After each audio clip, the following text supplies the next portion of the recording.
Bonjour chers frères et sœurs, aujourd'hui je vous traduis un message sur la compréhension, la manière de comprendre. La compréhension est la première partie de la sagesse provenant de Dieu. Et Dieu s'est mal fait comprendre. L'homme de Dieu s'appelle Myles Munroe, un prédicateur américain, un noir américain qui a fait ses preuves. Donc on va l'écouter ensemble, s'il vous plaît. Thank you for joining us for another power-packed message from Dr. Myles Munroe, provided by Munroe Global Incorporated and MunroeGlobal.com. We transform followers into leaders and leaders into agents of change. We hope that this message is a blessing to you as you advance your life and discover your purpose. Now, let's go into the message. Tonight, I want to Cette nuit, j'aimerais speak on the subject. parler à propos d'un sujet, la personne la plus importante de ta vie, la première partie. La personne la plus importante de ta vie, première partie. There's nothing on earth more important than understanding. Il n'y a rien de plus important sur la terre que la manière de comprendre. Donc s'il te plaît, il faut noter la puissance de la compréhension. La puissance de la compréhension. Dans le livre de Matthieu 7, verset 17, Jésus s'introduit lui-même au monde. Et son commentaire, son message n'avait pas de sens pour ceux qui les écoutaient, parce que ce dont Jésus parlait n'était pas ce que le peuple espérait. Ce n'était pas ce à quoi il s'attendait. Et ça a été sa première déclaration publique. Matthieu 4, verset 17. Et ce verset-là dit,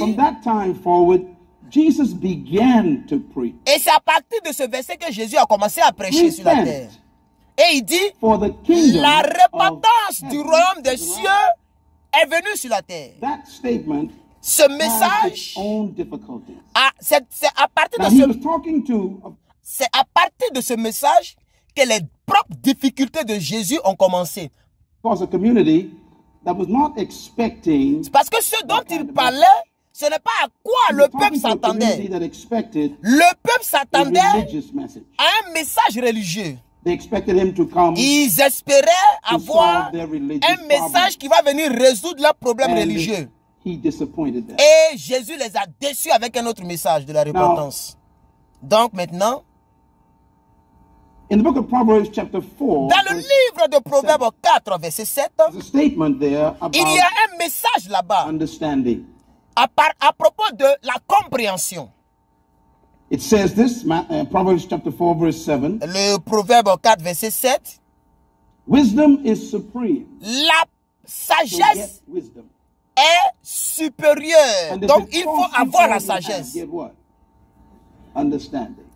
pour avoir cette sagesse, le prix à payer, c'est la manière de comprendre. La manière de comprendre, on peut la comparer à une grande image. The big picture is understanding. Cette grande image qui est la compréhension, c'est en réalité l'intention d'une action. That's what understanding is. Donc, I discovered that God j'ai découvert que Dieu est la personne la plus mal comprise sur la terre. Je l'ai mal compris moi-même. Ceux qui m'ont entraîné l'ont mal compris aussi. Et donc, j'ai été tout le temps interrompu au cours de ma vie. Donc, il était obligé de se représenter à moi. Et quand je l'ai croisé, quand je l'ai rencontré, j'ai compris que la perception que j'avais de moi n'était pas ce que je devais avoir. Donc, Dieu était obligé de se représenter à moi pour me montrer une autre grande image. Et cette grande image,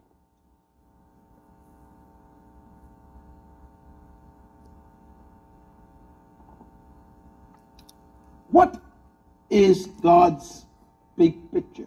Quelle est donc cette grande image de la part de Dieu? Je suis un artiste. Et je suis un peintre, un artiste. J'ai eu un diplôme. Et il est rapide. Il est rapide. Et c'est très important pour un artiste de te faire comprendre ce qu'il a caché dans l'image. C'est ce qu'il traduit au fait. Mais il a déjà trop parlé rapidement. Voilà. Et l'image de l'artiste que vous allez voir est déjà finie dans sa tête. Il va reproduire l'image sur le tableau qui va vendre très cher. So painting on a canvas, donc, peindre sur un plateau, un support, beginning est le commencement de ce qui est déjà fini. C'est pourquoi, voici pourquoi c'est très important. Qu'est-ce qu'il a dit? J'ai pas. Parce que ce que tu vois, c'est le commencement de ce qui est fini. Il parle ici des juges. Des juges. C'est-à-dire quoi? Quand les juges prononcent une sentence, c'est-à-dire la sentence existe déjà. Vous voyez un peu, non? Voilà. Donc, quand tu prononces, c'est le commencement de ce qui a déjà existé. Donc, c'est pourquoi la Bible dit il n'y a rien de nouveau sur le soleil. On continue. Il va faire le fort quand même. Il est un peu rapide. Donc, ce qui est fini est déjà dans ta tête, dans ta pensée. Donc, ta finition est déjà une idée dans ta pensée. Et sans quand tu vois un artiste travailler, tu entends de mal comprendre ce qu'il est en train de faire. Parce que tu ne peux pas voir ce qu'il lui voit pendant qu'il travaille. Donc la plus importante chose est de faire, lorsque tu veux comprendre quelque chose, c'est de comprendre ce qui est d'abord dans sa tête. Il parle de l'artiste. Donc la compréhension n'est pas entre les mains. Il est toujours dans la tête, dans la pensée. C'est pourquoi je suis convaincu que rien sur la terre n'est plus important qu'une idée. Car l'idée existe dans la tête. Les idées travaillent avec la finition, les images finies. Oui. Et les chaussures de tes pieds doivent être des idées. Donc, la chair, les habits que tu portes, avant étaient des idées. La chaise sur laquelle tu es assise ou assis, avant était une idée. Cette maison, ce building, cet appartement était une idée. Everything used to be, and even this meeting was an idea. Tout est une histoire d'idées. Même cette rencontre, cette prédication, là où vous êtes là, c'est d'abord une idée. Before we attended it. Avant d'être là, avant d'atteindre cela. Tout commence avec une idée. Donc, avec une idée, accepted by the mind, it becomes what they call a precept. Donc, c'est-à-dire, tout ce qui provient de l'image que tu dois accepter en toi, en tant qu'enfant de Dieu, est appelé chez nous les chrétiens les préceptes. Please write that down. Donc, s'il te plaît, il faut écrire ça. Préceptes, les préceptes, c'est l'idée originale.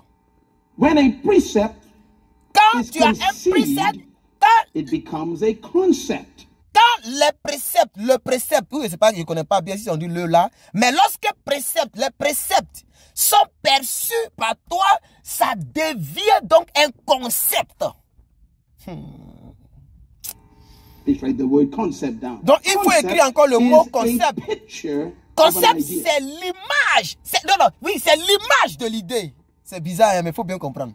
Le concept est l'image de l'idée. L'idée, on ne peut pas voir. L'image, on peut voir. Donc, l'image et l'idée, c'est très différent. Tu vois, parce que c'est une histoire. L'idée, on ne peut pas voir. Elle est là. Mais l'image, ça a été dessiné dans la tête avant d'être reproduit en image. Et maintenant, ils ont donné l'image, ils ont donné la forme à l'image. C'est pourquoi Dieu a créé l'homme et après Dieu a formé l'homme. C'est de ça qu'il s'agit. On continue avec l'homme de Dieu. Concepts, les concepts, when they are quand ils ont été communiqués, ils deviennent des paroles. So a word et donc, une parole est est une pensée exposée. Une pensée révélée. Is an idea container. Voilà, donc la parole est l'idée contenue. L'idée qui est contenue. Donc lorsqu'on te communique une idée, tu dois utiliser des paroles. Lorsque tu veux communiquer une idée, tu dois utiliser des paroles pour véhiculer tes idées. Et donc, les concepts deviennent... Donc, lorsque tu as des concepts qui est l'image d'une idée, tu dois utiliser la parole pour véhiculer l'idée au travers le concept qu'on appelle la parole. L'homme de Dieu est puissant. Il est voici ici. Miles Monroe. Vous n'allez pas voir. Il fait trop chaud. Il fait trop. Hein? Voilà. Mais vous le connaissez, Miles Monroe. Voilà. On y va. Il y a trop de choses à dire. Communication, therefore, la communication, therefore, dépend. C'est très important. Agreement of definition of terms. Voilà. Donc, la communication, c'est un agrément des définitions des termes. Des définitions des termes. On est d'accord. Hein? Un agrément, I agree. Un agrément, on est d'accord. Donc, c'est un accord. Donc, de définition des termes qu'on appelle des concepts. Words. For example, I'm from another country. Par exemple, je viens d'un autre pays. When I use certain words, quand j'utilise d'autres mots, d'autres paroles, in my culture, dans ma culture, they will not be the same meaning to you. Ça ne peut pas être la même définition par rapport à toi, your country. Dans ton pays. Because parce words que come out of culture. Les paroles proviennent de notre culture. Because concepts. Et à cause de ce que les concepts sont des cultures. So the key to communication. Donc la clé de la communication having the same meaning, d'avoir la même définition des concepts avant de commencer à parler.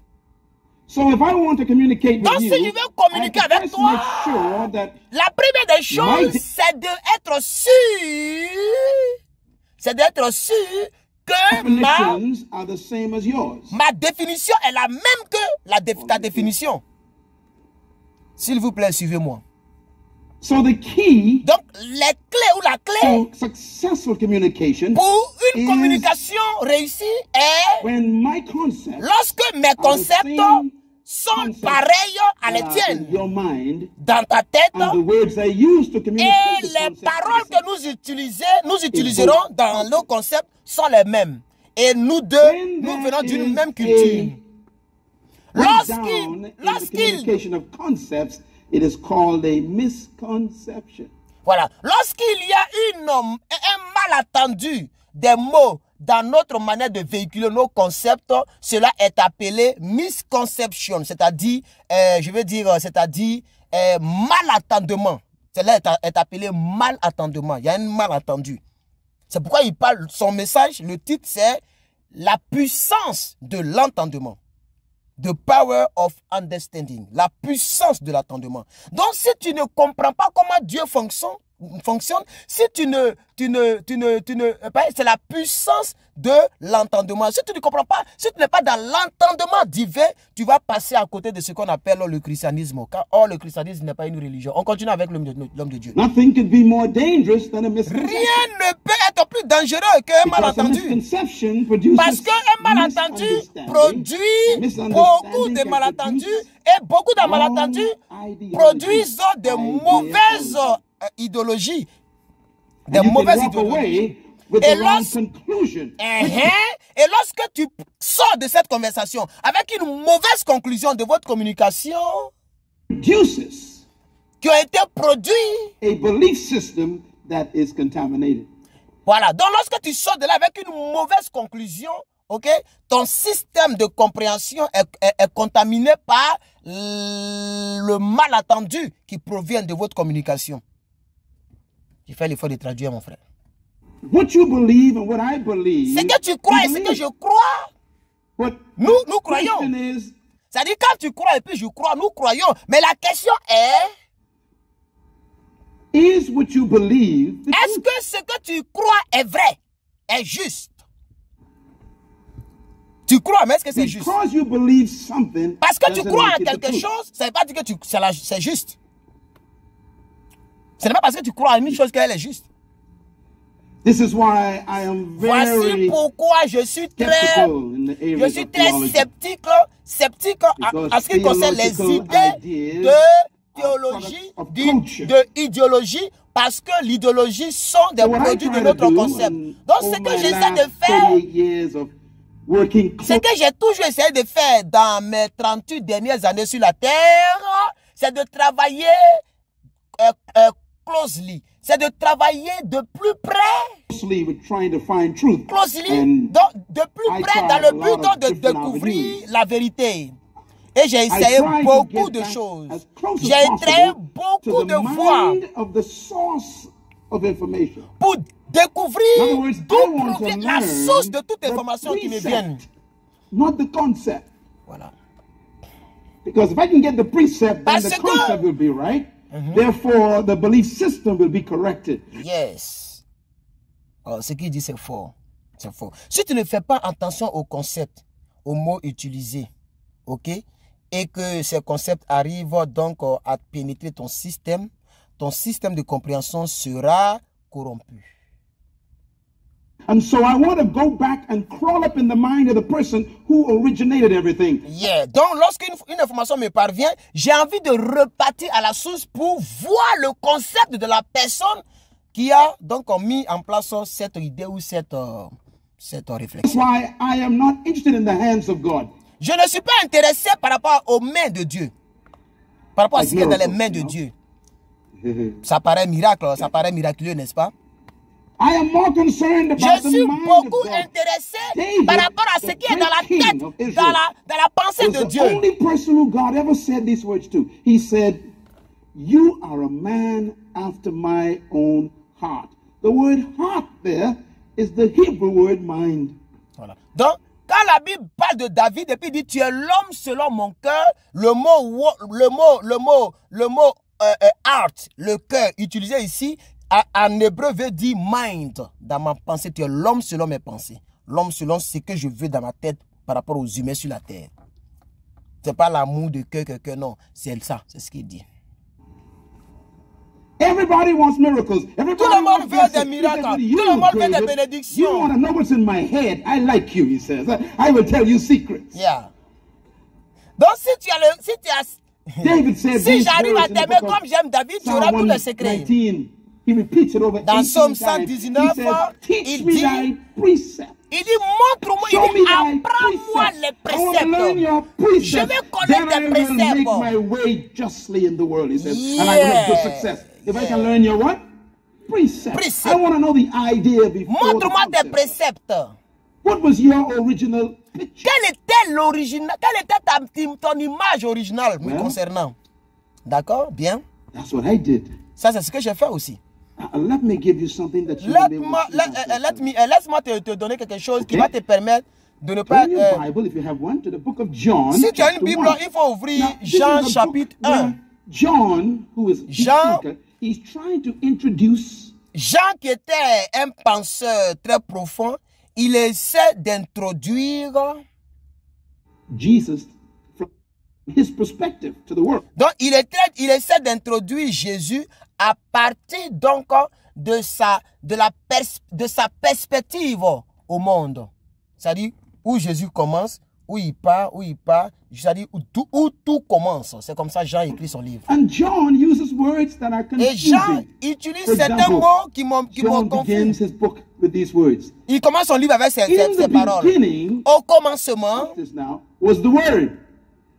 Now I know what words are. Words are what? Il dit au commencement était la parole.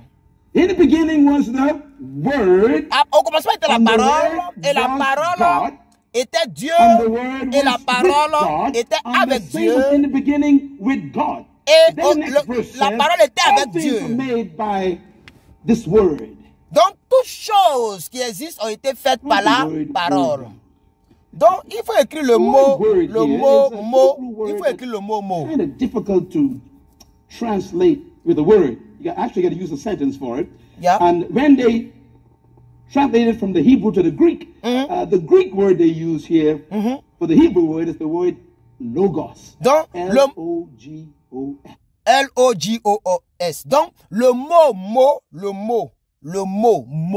original, c'est-à-dire le mot qu'on appelle mot, tout mot, le mot qu'on appelle mot dans son écriture originale est appelé logos. L-O-G-O-S. Logos. Everybody say logos. Tout le monde dit logos. Le mot logos, when you translate into quand English, tu it doesn't make sense. voilà, This word quand tu says le traduis en anglais, ça n'a même pas de sens. it actually says Il dit expression of an idea. Il dit l'expression d'une idée. Ça c'est la traduction en anglais. L'expression d'une idée. I told you it doesn't make sense. Je t'ai dit que ça ne veut rien dire. Logos means expression of an idea. So if you were to read that sentence, transliterate that sentence, it would read like this. In the beginning was God's expression of an idea. Voilà. Donc si tu veux traduire le mot logos en lisant Jean chapitre 1, tu vas le traduire ainsi. Au commencement était l'expression de Dieu. C'est comme ça que tu vas traduire. Ça n'a pas de sens pour nous les chrétiens. And God's expression idea was with God. And et l'expression de Dieu était avec Dieu. Et l'expression de Dieu était Dieu. And by God's expression of an idea, He made everything. Et à partir de l'expression de Dieu, toutes choses ont été faites. And then you read down verse 12, 13, 14, and God's expression of an idea became flesh.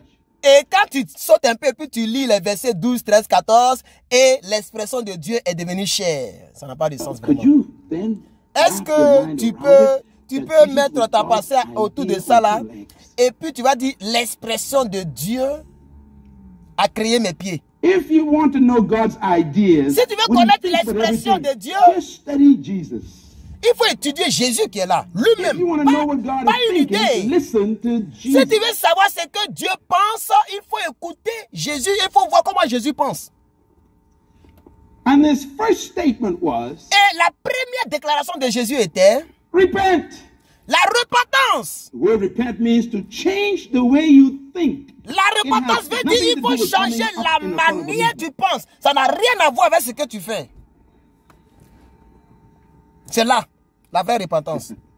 C'est pourquoi la Bible dit celui qui reconnaît. La Bible dit celui qui reconnaît. C'est là que ça commence la repentance, ici. La manière de penser. Et ce que j'ai fait là, ce n'est pas bon. Non, ce que j'ai fait là, ce n'est pas bon. Et ce n'est pas bon. C'est la manière de penser.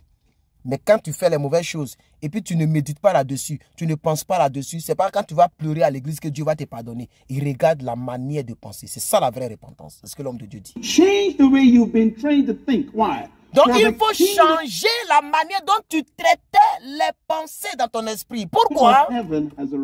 Parce que quand tu changes la manière de penser, le ciel descendra dans ta vie. Now, maintenant, quand j'utilise le royaume des cieux, il y a beaucoup de problèmes dans ce lien. Parce que beaucoup de personnes en Amérique, et parce que ici aux États-Unis, nous ne sommes pas dans un concept de royauté. Nous ne sommes pas dans un concept de royauté. 1775. En 1775, l'Amérique était une colonie.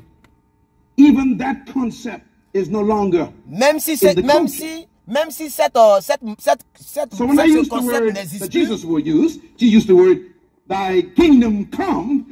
We got problems here in this room because you have no idea. Donc si on veut utiliser ce que Jésus a utilisé en disant que le royaume des cieux est venu sur la terre, il y aura un problème ici dans ce room, dans cette salle, parce que ici aux États-Unis, nous n'utilisons pas le concept de la royauté. What was the idea of kingdom? Alors, quelle est l'idée qui est dans ce concept de royauté? De quoi il parle? Donc, de quoi il parle? Donc, à partir de là, donc c'est à partir de là que les gens même étaient déjà mélangés parce que eux, ils n'étaient pas dans une culture de kingdom, de la royauté. C'est-à-dire, il y a un qui est grand, qui est roi, et les autres doivent le suivre. Ils n'étaient pas dans cette culture-là. Stay with me a second. Restez avec moi une seconde. What was God's original idea? Donc, quelle était la pensée originelle de Dieu? Dans toute la Bible, a king, ça parle seulement du roi, une royauté et une famille royale. Dans toute la Bible. C'est fini. La Bible, c'est à propos de quoi? Un roi, un royaume et une famille, royal family. Quand tu lis toute la Bible, tu ne verras pas quelque chose où on parle de président, une maire, ou un sénateur, ou premier ministre. Il a utilisé le mot roi. David wrote this, he says, David a écrit cela. Il dit, ouvre mes yeux sur le royaume, sur la gloire du royaume de Dieu. La gloire de Dieu. La gloire de la royauté. Donc, il a beaucoup utilisé roi dans ses écrits. Ah, il n'y a pas de royauté dans notre, il n'y a pas de roi ni de royauté dans notre culture.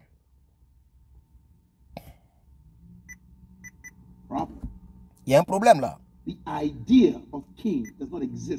L'idée de la royauté n'existe pas dans ta culture. Et pendant ton éducation, il n'y a aucune trace de la royauté. Oh, la Bible parle à propos de la royauté. Donc, la royauté, le royaume.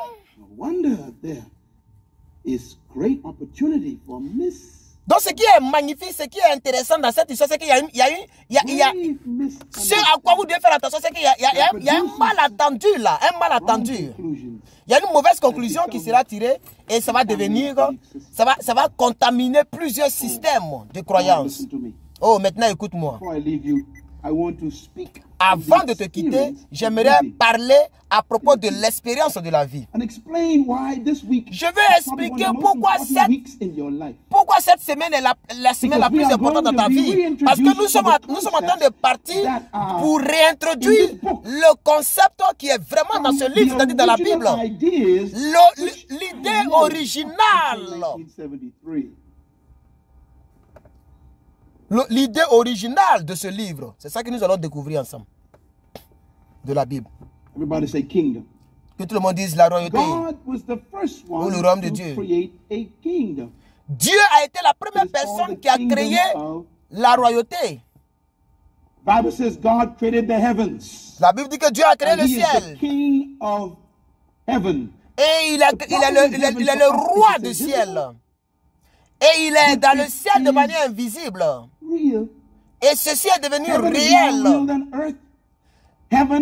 Le ciel est plus réel que la terre. Le ciel est plus and that which is seen is temporal, but that which is unseen is eternal. So the physical universe of 500 million galaxies that was. Donc, ça veut dire le physique est plus réel que non, le spirituel est plus réel que le physique, parce que le physique est la représentation de l'invisible. C'est pourquoi la Bible dit, nous ne regardons pas au roi invisible, mais nous regardons au roi invisible. Still counting, all of that is not as real as heaven. And when we read the Bible, et quand nous lisons la Bible, in the book of Psalm 115, il y a une chose très étrange dans Psaume 115, verset 16, qui dit, created the heavens and he made the earth. Dieu a créé le ciel et la terre était informe. Mais, that's verse 16, and the earth he gave. the I guess even belong to Lord. Voilà. Donc, le ciel, hein, là-haut, c'est-à-dire le ciel appartient à Dieu. Et il fait de la terre, donc son marche au pied. To the children of men. Oh, please, listen to me. S'il te plaît, écoute-moi. S'il te plaît, écoute-moi. God is the king of heaven. Dieu est le roi de la royauté. Et il a étendu cette royauté sur la terre, dans le monde physique. Invisible kingdom to the visible world, so he made the visible universe and chose a spot somewhere in it with 9 planets, and on the 3rd planet decided, I'm going to extend my rulership to the physical world. Yeah. I'm going to let my kids run the place. Donc, lorsque Dieu a créé le monde physique, il a regardé au monde invisible, au monde invisible dans le ciel, et il a étendu ce monde invisible sur le monde visible pour que le royaume puisse continuer dans le monde visible. Let me quote it for you. It's found in Genesis chapter 1. Genèse chapitre 1, verset 26. Verse 1 actually says, le verset 1 dit, Dieu a créé le ciel, pluriel, et la terre. Verset 26. Verset 26. Et donc Dieu dit, faisons l'homme à notre image et selon notre ressemblance pour qu'il domine sur la terre, sur les animaux, sur les hommes et sur tout ce qui est créé, toute la terre. Il voulait étendre son royaume dans le monde physique. Toi, tu es venu à partir de God, tu es un esprit. Et donc, pour que tu puisses vivre, il t'a amené de manière visible sur la terre. Exactement. Donc, toi, tu viens de Dieu qui est dans un coin invisible. C'est pourquoi Dieu t'a créé, il t'a propagé sur la terre.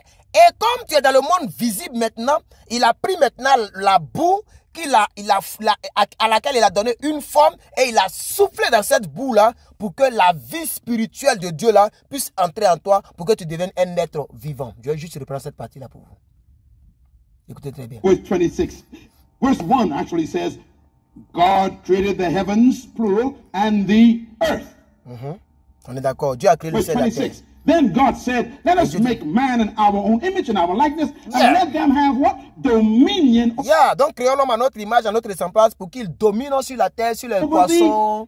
Fish of the sea, birds of the air, cattle of the field, and over all the earth, and all that creeps upon the ground. Tout ce qui est créé sur la terre. God created the earth for a reason. He wanted to extend his kingdom. Donc Dieu a créé la terre pour une raison, c'est pour étendre son royaume sur la terre. Influence to a physical place. Son royaume et son influence dans une place physique. C'est pourquoi tu es venu de Dieu, tu es un esprit. Et pour que tu puisses, dans le but de pouvoir dominer sur la terre, il a donc pris la boue qu'il a créé. Bari, il a créé le corps. Et il a pris donc la boue de la terre. Il a soufflé en toi et tu es devenu un homme vivant. And the only creature God gave authority in the earth to, et la seule créature à qui Dieu a donné l'autorité sur la terre is a human. Est l'humain. Sinon, nous ne sommes pas la seule créature, mais nous sommes la seule créature à qui il a donné l'autorité. He says, let them have dominion. Il dit laissons-les dominer sur la terre. Donc, un humain est un étrange. A human is un humain est une étrange combinaison. C'est-à-dire la combinaison du spirituel et du physique. In a dirt suit. Voilà. Donc il appelle ça dirt earth, c'est-à-dire la boue. Hein? La combinaison du spirit, c'est-à-dire le spirituel, de l'esprit, le souffle de Dieu, le roi de Dieu en nous, plus la terre, la boue. The only creature God gave official dominion over the earth too. So any spirit here without a body is illegal. Donc, tout esprit qui n'a pas de corps comme nous est un esprit illégal, à part le Saint-Esprit bien sûr. C'est ce qu'il dit. Parce que celui à qui Dieu a donné légalement l'autorité, le pouvoir de dominer, de dompter, de diriger, de manager la terre, c'est l'être humain. Parce que nous sommes une créature étrange parce que nous faisons l'union des deux, c'est-à-dire le spirituel et le physique. Donc tout esprit qui n'a pas de body, qui n'a pas de corps, comme l'homme, n'est pas légal sur la terre. Je reprends un peu. To a physical place. Yeah. You came out of God. You are a spirit. In order for you to rule the earth, he had to put you in an earth suit. Yeah. So your body is made in Genesis chapter 2, verse 7. Yeah. Donc, selon Genèse chapitre 2, verset 7, comme tu dois diriger, comme tu dois dominer la terre, alors il a... c'est fort, ce qu'il dit là, c'est fort. C'est fort même. Comme nous sommes appelés à dominer la terre, c'est pourquoi il a pris cette même terre pour nous créer. Mais nous sommes à son image. Mais nous sommes appelés, parce que nous sommes appelés, c'est pourquoi lui-même, il est passé par l'homme pour venir sauver l'humanité par Jésus. Parce qu'il s'agit de sauver l'homme. Il ne pouvait pas devenir crocodile, ni un arbre, ni un oiseau géant pour venir sauver l'homme. Comme il doit venir sauver l'homme, il a pris la forme d'homme. Comme nous devons venir diriger, gouverner la terre, nous avons pris la forme de la terre. Nous avons été créés à partir de la terre parce que c'est nous qui devons diriger, gouverner cette terre, dominer sur cette terre. Donc tout esprit qui est sur la terre, mais qui n'est pas dans un corps, est un esprit illégal. Est un esprit illégal, c'est ce qu'il dit. When God carved you from the dust of the ground, blew you on the inside, and the spirit now has a dirt suit. That's why you are here legally. C'est pourquoi tu es là actuellement avec moi de manière légale. God gave authority in the earth to is a human. Donc la seule créature à qui Dieu a donné la dominion. A human is a strange combination. A human is a spirit in a dirt suit. Yeah, sure. Voilà, donc l'humain est une combinaison bizarre parce que c'est une combinaison de la terre et de l'esprit. And that's the only creature God gave official dominion over the earth to. So donc, any spirit here without a body is illegal. Voilà. Donc c'est la seule créature que Dieu a donné de manière officielle la domination sur la terre. Donc tout esprit qui n'a pas de corps est sur la terre de manière illégale. All right. D'accord. That is why when you die, you leave. Why? When you lose your body, you gotta go. Yeah. C'est pourquoi quand tu meurs, mais tu t'en vas d'où tu es quitté. Et quand tu meurs, mais ton corps aussi doit partir où il est quitté. You did not see your grandmother last night. You saw a demon acting like your grandmother. Donc quand tu fais le cauchemar, quand tu vois ta grand-mère dans le sommeil, en réalité, ce n'est pas ta grand-mère que tu as vue. Hein? C'est la boue de ta grand-mère qui est apparue dans le sommeil, sinon elle est déjà quelque part. Tu ne peux plus la voir, l'esprit. The Bible calls them familiar spirits. La Bible appelle ça les esprits familiaux qui proviennent de vos comportements familiaux. Yeah. Ah, yeah. Oh, oui. Ghost stories on TV, they're making money, man. Don't worry about it. Dans les films que vous regardez, où on vous effraie dans la télévision, ils sont là pour faire de l'argent. Over the earth. The word dominion, write the word dominion down. Dans écrit la domination, Dieu a donné la domination à l'homme, écrit la domination. It's the word R-A-D-A-H. Donc, le mot domination, c'est un mot qui est traduit en hébreu R-A-H-R-A-D-A-H, c'est-à-dire Ra-Reda. Je pense qu'il est bien prononcé. Radao. Radao. Depending on the Hebrew translator. The word Radao. Le mot Radao veut dire, ça veut dire simplement la royauté. Radao veut dire la royauté, le royaume. First thing God gave humans over earth is kingdom. La seule chose que Dieu a donnée à l'humanité, c'est le royaume. Le problème, c'est que le royaume, la royauté n'existe pas dans ta culture. A kingdom is the governing influence of a king over a territory, impacting it with his will, his purposes, intent. Donc, la royauté veut dire que c'est une portion ou bien un territoire dominé par un roi qui vous impose sa manière de penser, son système de pensée, sa manière de voir les choses et vous devrez suivre. C'est ça la royauté. Mais ici, nous, on parle de démocratie. A citizenship of people who reflect his culture and nature. Donc, et dans cette portion de la terre, ou bien dans le pays où il y a la royauté, où l'affaire du royaume est suivie, là, il y a quoi? Vous devez refléter la nature et la culture du roi. Si le roi s'habille comme ça, vous devez suivre. And who developed his established kingdom in that territory. Et il développe donc sa royauté qu'il établit dans ce territoire. Impacting a territory. Donc en réalité, la royauté, le mot royauté veut dire aussi que c'est donc littéralement un gouvernement qui impacte son territoire qu'il gouverne. C'est ça la royauté. A kingdom is completely opposite to a republic. Donc la royauté est complètement opposée à la aux républiques. Is being read by someone trained in democracy and a republic.